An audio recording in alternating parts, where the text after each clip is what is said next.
Hello, I'm John Walters, President and CEO of Hudson Institute. I'm very, very happy to be joined today by the authors of this new book, Viral: The Search for the Origin of COVID-19. If you are interested, as I think we all have suffered through this topic, in where this pathogen came from, I believe this is the best book that has been written to date. It is thorough, it explains the science, and it tells you something about the actors that have been a part of the search for the origin, and also gives you a chance to think about what the factors are that would help us understand that origin more thoroughly. We are very pleased and happy to be joined by the authors. I want to say something briefly about them. Alina Chan is a postdoctoral researcher at the Broad Institute of MIT and Harvard University. I'm going to ask the authors a little bit to come tell us a little bit how this started, but let me first introduce Matt Ridley, who is an author, a businessman, a biologist, and a member of the House of Lords of the United Kingdom. So, but I think that's as close to a Renaissance man as you get in this day and age. So I want to thank him for joining us. And my colleague, David Ascher, who's a senior fellow here at Hudson, who some of the people who've seen our broadcast before and read the newspaper know was involved in the Trump administration at the end in the State Department as a contractor looking at the question of origins, and has testified before Congress. I'm going to ask him at the end to make some comments about the author's presentation. So thank you all for joining us. Thank you all for the work you've done on this important issue. I'm going to cut right to the substance of this. I guess to begin, I'd ask briefly to start with the origins of this book, Viral. Why did the two of you undertake this investigation, and how did you become co-authors? Shall I kick that off? Because I was writing for the Wall Street Journal on this topic a couple of times, and I came across the work of Alina Chan, found it to be very insightful, and her own comments to be increasingly penetrating about this topic. And so I had the cheek to ask her to join me in writing a book, because I felt that a book-length project was necessary. And while I've written books about genomics before, I thought it was important to have someone who could be a true expert on this topic, and was way ahead of me on understanding some of the issues. And I think we both felt that it needed book length treatment. The number of different strands of evidence and argument that were developing needed to be properly examined at length, but we didn't know where the story would end. And Alina, how did you start writing about this? Do you mean the preprint or the book? Well, about the topic, and then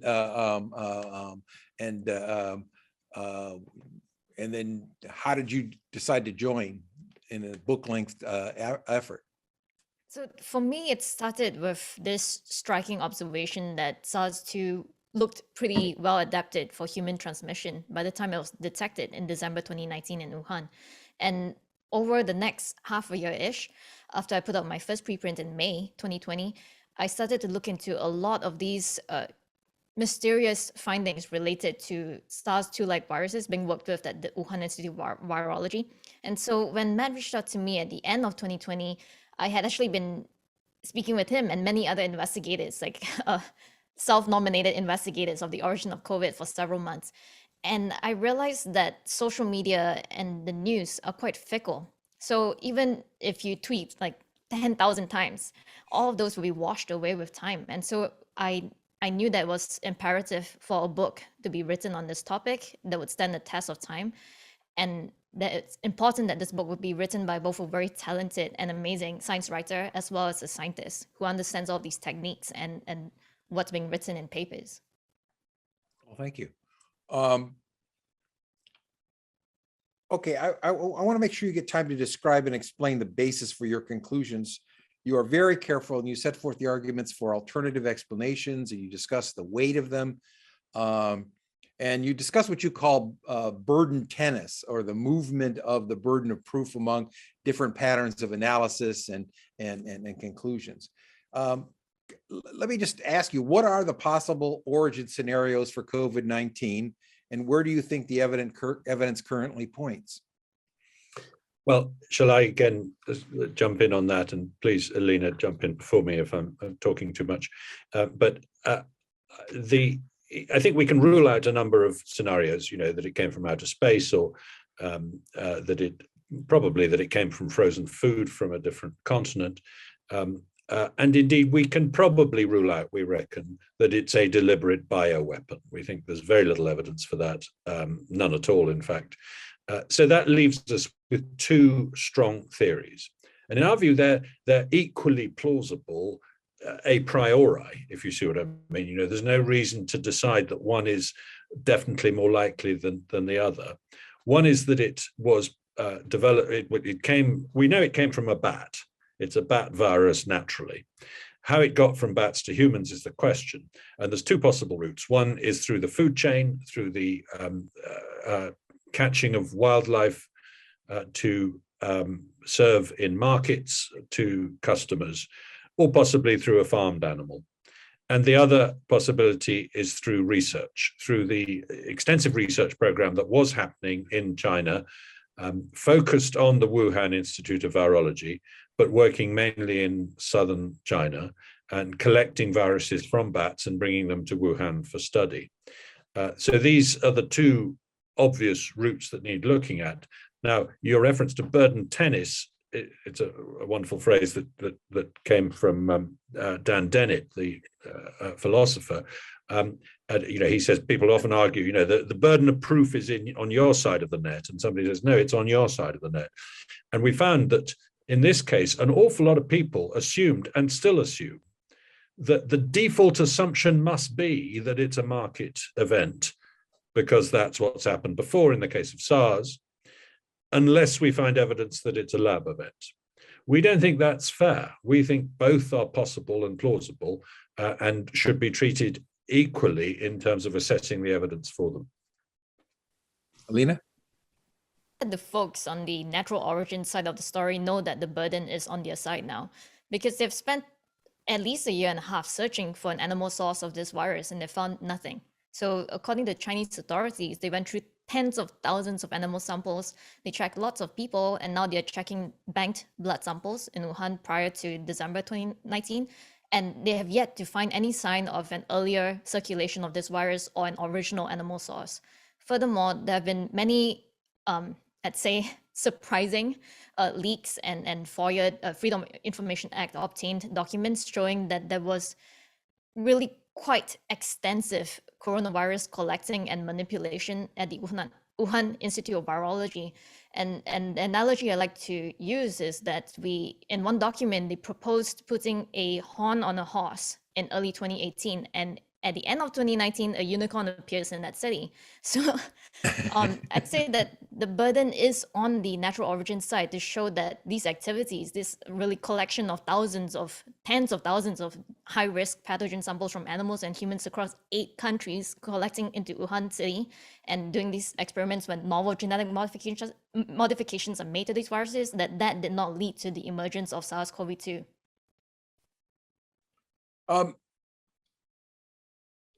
I guess one way to follow that is to ask, does the search for the origin of COVID-19 require a scientific or forensic investigation? That is it a scientific analysis, or is this more like what we think about in terms of the way detectives investigate activities or I don't want to say a crime, but I mean, we're more familiar with that kind of investigative technique. I mean, what would an ideal investigation look like? Who should play a leading role in the investigation? What would a pandemic treaty look like to ensure open cooperation on this in the future?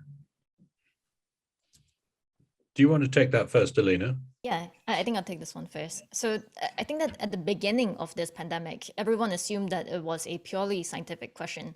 So we knew that there was a cover-up going on because information about human-to-human transmission, whether the virus could spread before symptoms appeared, that was very delayed. Even the genomic sequence was delayed. So we know now that the Chinese authorities already had the full genome sequence of SARS-CoV-2 on 27 December 2019. The rest of the world only got it 2 weeks later, on January 10 or 11. So that was 2 weeks that we could have been making diagnostics, learning more about this virus, making vaccines. So the problem is that in early 2020, a lot of scientists rushed to say that this was a natural virus. So they condemned a lab origin as a conspiracy theory, and everyone ran with that. So we are very delayed. We've lost a lot of time, but it's still possible to find this. And to do so, we need a real investigation, not what the World Health Organization did earlier this year. And I would add that you're absolutely right to draw a distinction, I think, between forensic investigation and scientific investigation. And there has been some very interesting forensic investigation in the broader sense of the term, which we do describe in the book. For example, the piecing together of which samples were collected from which sites at which times, mainly done by a brilliant open source analyst called Francisco Ribera. But at the same time, we're in the unusual situation here where there is a genome of a virus and there are genomes of other related viruses. And comparing those is a scientific enterprise from which you can read surprising things. You know, when you think about it, a genome is a piece of digital linear information, just like finding an enemy code or a code book or something. And so there are things that can be learned from the genomes of this virus and related bat viruses in a scientific analysis that are additional to the forensic work of who did what, where, how, and when. What do you think the experience of COVID-19 should teach us about the future regarding research oversight, regarding international protocols for potential pandemic diseases?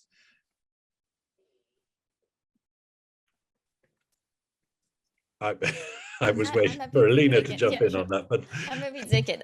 So, I mean, it's shown us a lot of shortcomings and flaws that can be exploited in both the research community and the publishing community, so including journalism. So we've seen that there is a very, I'd say, tight-knit community of people who control the type of news that comes out, even scientific news that comes out. So there's a lot of gatekeeping and censorship, not just within, like the New York Times or other places where I've heard that editors were telling writers that they couldn't touch the lab leak idea. But even within scientific journals, the top journals, there was a lot of pushback against anyone suggesting a lab origin. So we have to fix those shortcomings before the next pandemic happens. And it's not a guarantee that each pandemic will take a century to emerge, because we're here at this point where there's a lot of increasing natural risk. And there's also a lot of increasing lab risk because the proliferation of labs around the world engaging in this type of virus hunting and manipulation work. So it could happen in the next 2 years. We don't know. I was going to ask you about in that regard. It seems to me that what you're partly saying is, if our institutions behaved as they claim they intend to behave, both the scientific ones, the journalistic, even the institutions of government, we would have had a much less dangerous situation arise, and we would have had much less confusion. That it's not so much a gap as a failure to act as people have committed themselves to act in these various segments. Is that fair? Yes, I think that is fair. The various actors have let down the public who were relying on them. So for a start, the Chinese authorities, as Alina said, effectively covered up and delayed the release of vital information, particularly about human transmission and so on. But then the World Health Organization mounted an investigation along with the Chinese that took a very long time to organize, was frankly rather superficial, and produced really rather poor results in terms of investigating the outcomes, which had its existence had prevented other organizations mounting their own inquiries. And then the US government has not been as forthcoming with information that it must have, because it had funded relevant research in this space. And as Alina says, the institutions of scientific publishing have not been as transparent as they should be, publishing documents which were claimed to have no conflicts of interest, which in fact turned out to have blatant conflicts of interest, and which were prematurely ruling out one hypothesis on the basis of what seems to have been a political preference. And then journalism, as Alina says, the mainstream media has shown surprisingly little curiosity about this, and has even forbidden conversations about one of the more obvious hypotheses. Facebook made it impossible for anybody to discuss laboratory leaks at all, whereas Twitter behaved better in that respect. So on all sorts of levels, there has been a surprising lack of transparency and lack of accountability.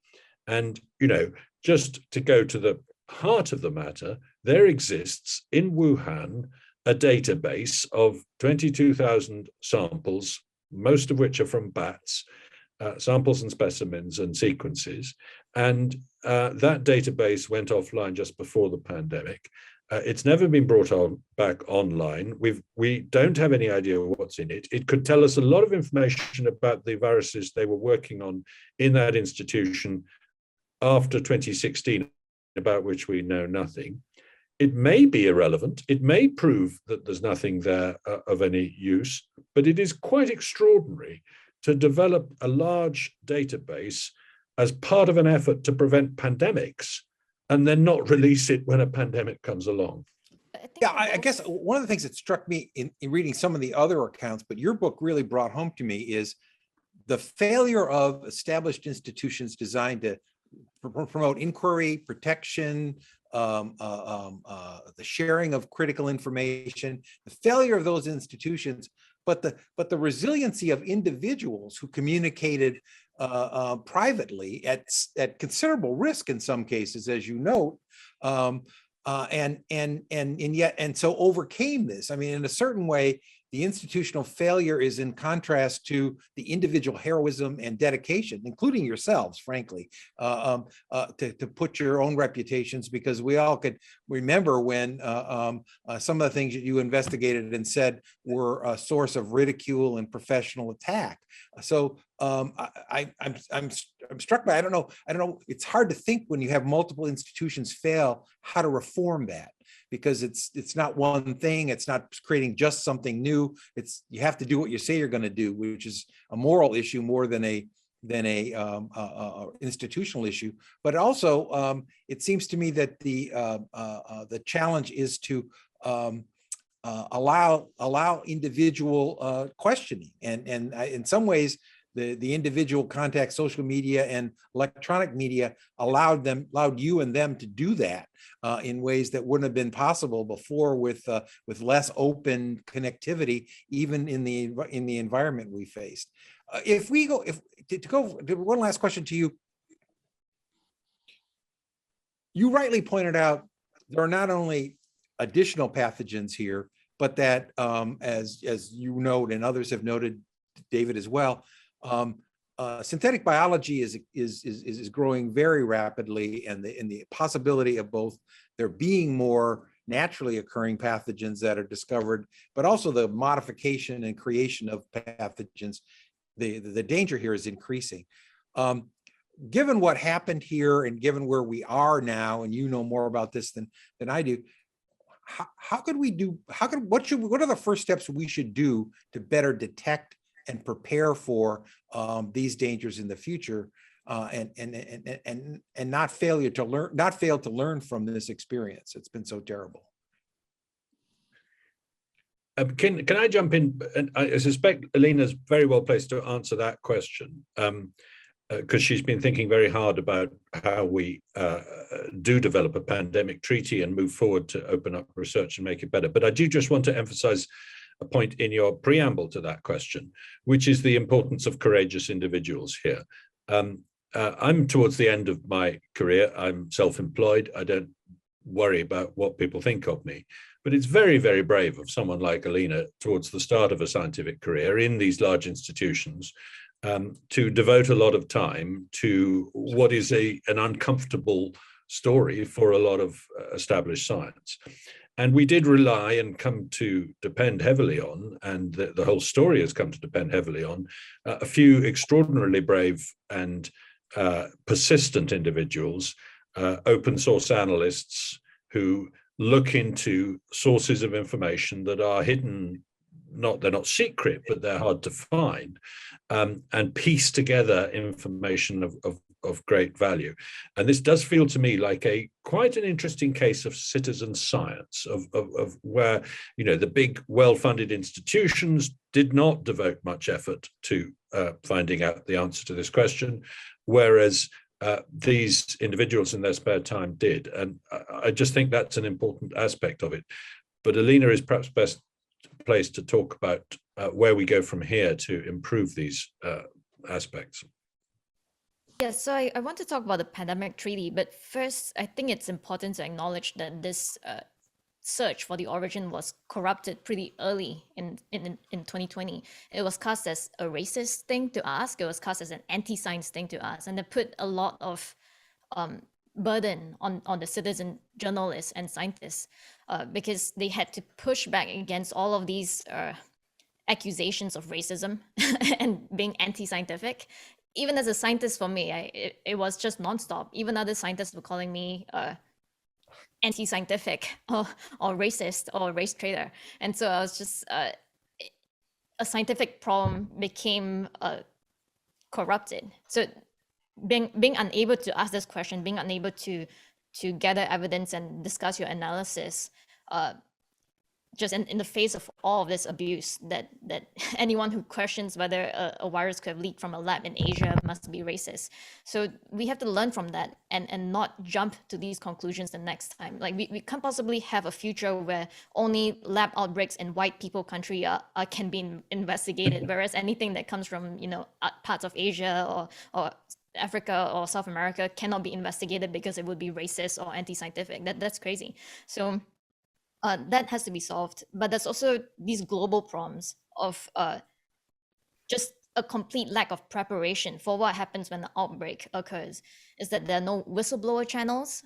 There's no way you can just go into the country and find out for yourself. So when COVID-19 occurred, it was only through leaked messages that went viral on social media, on a private messaging app in China, that the rest of the world found out.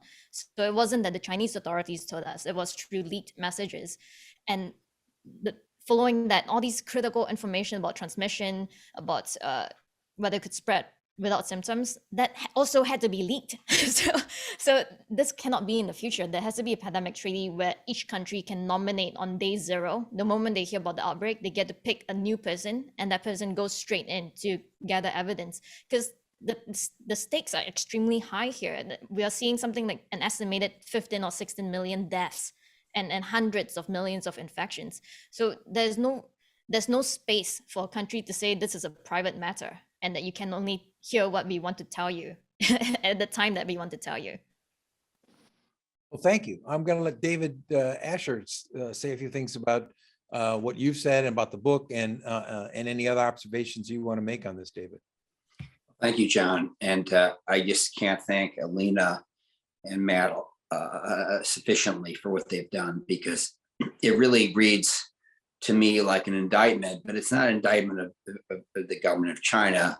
It's a global sort of indictment of how we have erased evidence. We've covered up amazing amounts of information from public disclosure. It's almost inexplicable to me, as a person who served in the government 5 or I guess 6 times in my life, and then worked in the financial community, to make money. But I can't, as a capitalist, I can't understand the sort of degree of avarice for understanding of a situation that is literally the biggest disaster to befall our country and the world since World War II and really the Great Depression combined. If you look at the economic impact of COVID-19 and just the fiscal stimulus alone, we've done work at Hudson on this. It's about 20% of GDP. I mean, that's like more than we lost in the entire Great Depression, nearly. so the question is really what is going on with our community of interest and our national health authorities? Why are they acting like this? And what happened on February 1st of last year when there were a series of email exchanges, which are now becoming public and will become, I think, very public soon, between Dr. Fauci and, who I have great respect for. I met him, and he's not he did great work to, unearth the AIDS epidemic and what it was causing it. But what's going on at the National Institute of Health and allergy diseases, I really don't know. I mean, they've become a sort of kleptocracy. And so we've got a situation where we have inadequate disclosure. We have a sort of cover-up mentality, and we're dealing with basically a global disaster that is, to me, needs to be confronted squarely. And we shouldn't just blame, certainly it's not the people of China. We need to blame ourselves to a great extent for failure to understand what's going on, failure to act, and now we need to have some sort of truth telling, because we can't allow this to happen again. Because in the age of synthetic biology, John, as you mentioned, these things are eminently feasible. You can create a bioweapon. Whether this is a bioweapon, I've never contended it is, but you could do it very easily, and you could cause global disaster. So I thank you for your book. It's really important. People need to read it, and I'll stop there. Can I pick up on what you, David? Can I pick up on what you said about 1st of February? Because I think it's a really interesting story. This it became apparent to us, partly through a book by Jeremy Farrar of the Wellcome Trust, that the senior virologists looking at this at the end of January 2020 strongly suspected that this virus showed signs of having been genetically manipulated. And they shared concerns about this on email over several days. And then a phone call was organized transatlantically. Patrick Vallance, the chief scientist in the UK, and Jeremy Farrar linking up with Tony Fauci, but also a number of senior virologists, mainly in the US. And what they decided at that meeting must have dramatically changed their minds, because within a few days they were drafting the letter for the Lancet and the paper for Nature Medicine, which ruled out not just genetic manipulation of the virus, but any lab-based scenario. And were very, very confident in doing so, although they put forward very tenuous arguments as to why they were so confident. So something changed these people's minds to the point where they felt they could rule something out as a conspiracy theory, which they had thought was really quite likely a few days before. Yeah. We would like to know what happened at that meeting. We would like a full transcript of it. We would also like to see the emails that they exchanged before and after the meeting. Freedom of information requests for those emails have resulted in them being published with almost total redaction on both sides of the Atlantic. These emails are basically, "Dear Fred," lots of blank lines, "Yours sincerely, Bill," or whatever it might be. And this just isn't good enough when, as you say, we have millions dead and a blow to the world economy like we haven't seen in a century or so. It's quite extraordinary to us that vital insights into what people think might have happened at an early stage are not being properly shared with the public. I want to add to that. So this really speaks to the problem of public trust in science and how that can be jeopardized when scientists are found repeatedly to be withholding information or deciding what's best for the public to know. So I think that scientists should not be hiding information or telling people the wrong information to persuade them to act in a particular way.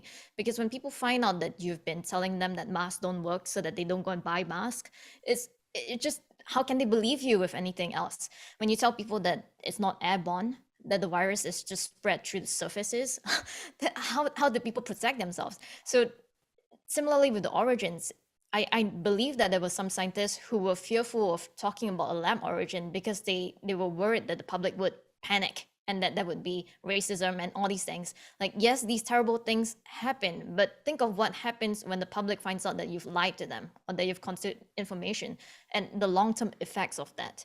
So I think it was just a mistake for some scientists to do that. And we're starting to see all these emails now being released because they have been litigated through the Freedom of Information Act. And it's been very discouraging to see all these top scientists, top virologists speculating, some even saying that it's more likely that it came from a lab than from the market. Yeah, I wanted to make 2 points here. The first is,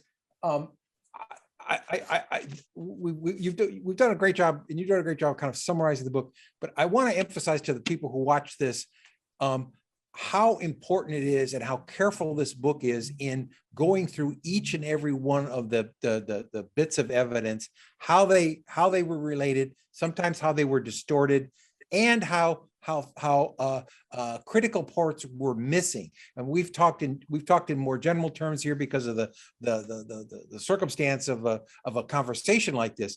But I want to emphasize to everybody, if you want to understand what just happened to you in some sophisticated detail, this is the book to read. You can read it. You can read it electronically. It's available as a Kindle book, and it's also available as an audio book. And I'm not part of the publisher, but I just want to say I do think that the story you tell is about the need for an informed public. That the whole part of this was to tell the public, just do what we tell you, just listen to what we say, don't ask a question. And you give people the tools, in fact, in more detail than most people are going to be able to kind of sort out. You sort out for them what really happened, and you sort out a lot of malfeasance. I mean, I know I'm not trying to damage anyone's career further than the risk you've already taken, but there are multiple institutions that you've touched on, not only scientific ones, but scientific publishing as well as journalists. I'm really joined the chorus of shut up and sit down. I mean, there's an old saying in Washington and maybe other places now, it's not the crime, it's the cover up.